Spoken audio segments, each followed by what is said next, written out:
ज्ञान दिया और उसके दो मन को मार के एक मन बनाया और उसको कामयाबी दिलाई। आज समस्या ये है कि तेरे अंदर भी दो मन है, मेरे अंदर भी दो मन है, लेकिन हम उस कृष्ण को ढूंढ ही नहीं पा रहे। हमें वो कृष्ण मिल ही नहीं रहा जो हमें वो रास्ता दिखा दे कि हम एक मन से काम करें।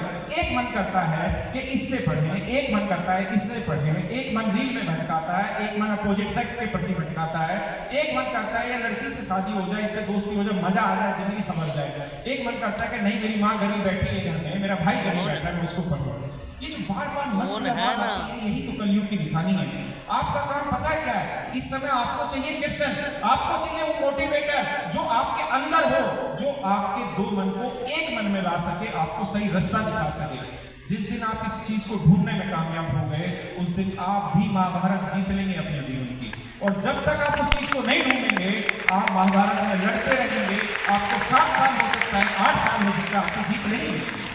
मेरे बच्चे, वो कृष्ण कोई और नहीं, वो आपका टीचर हो सकता है, आपका पिता हो सकता है, आपका समाज हो सकता है।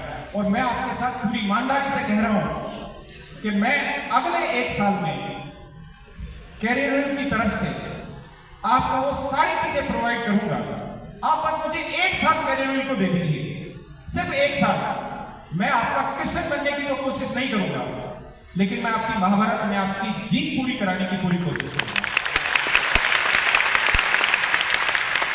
मेरे दोस्तों, मैं ये तो नहीं जानता कि 2024 कैरियर का था या नहीं था, हमने झंडे गाड़े या नहीं गाड़े, लेकिन मैं अपने टीचरों को और अपने बच्चों को ये विश्वास दिलाना चाहता हूं 2025 हमारा होगा। हम सबसे ज्यादा सिलेक्शन दिलाने में बच्चों की मदद करेंगे और हम वो कोशिश करेंगे कि आपके जीवन में भटकाव ना हो। और उसी चरण में हम ये सेमिनार रख रहे हैं ताकि हम आपकी बात समझ पाए, आपको पहुंचा पाए, हम ये समझा पाए कि 8 साल की वक्त जो लग रहा है, कहीं ऐसा तो नहीं मेरे राजा चंदन कुमार यादव जी कि आप गलत ट्रेन में बैठ चुके हैं और वो ट्रेन आपको ले जा ही नहीं रही जहां आपको जाना है। वो ट्रेन बार बार आपको चेन्नई की तरफ ले जा रही है, आपको आना है पटना। तो कई बार हमें ठंडे दिमाग से सोचना होगा कि वक्त ट्रेन बदलने का तो नहीं,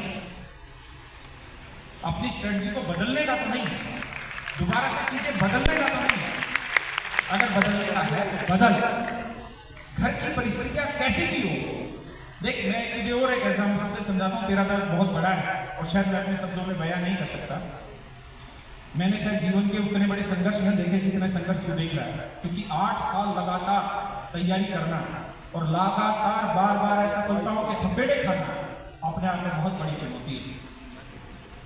मेरे दोस्त, अकबर का नाम सुना है? मेरे बच्चे कबीरदास जी होते थे नहीं? सुना है कबीरदास जी का?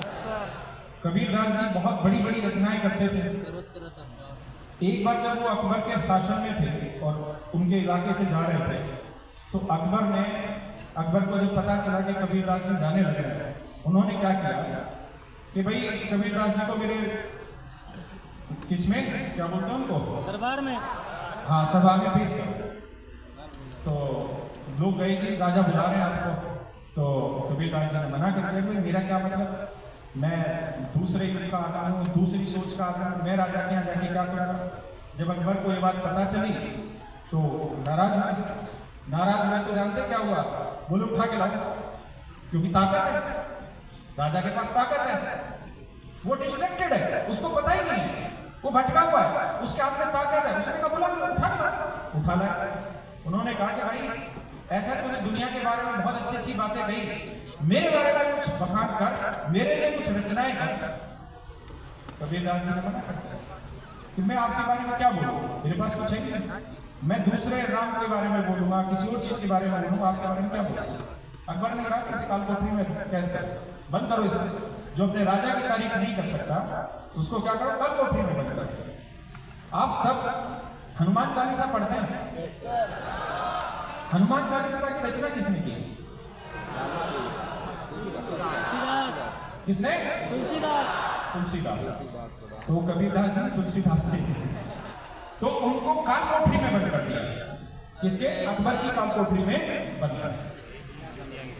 जब उस काल कोठरी में बैठे थे ना, तो बैठे उस समय में जो हनुमान चालीसा लिखी गई ना, उसमें जानते क्या किया उन्होंने? हनुमान जी की शक्तियों का, उनकी ताकत का जगाने का काम किया वहां पे।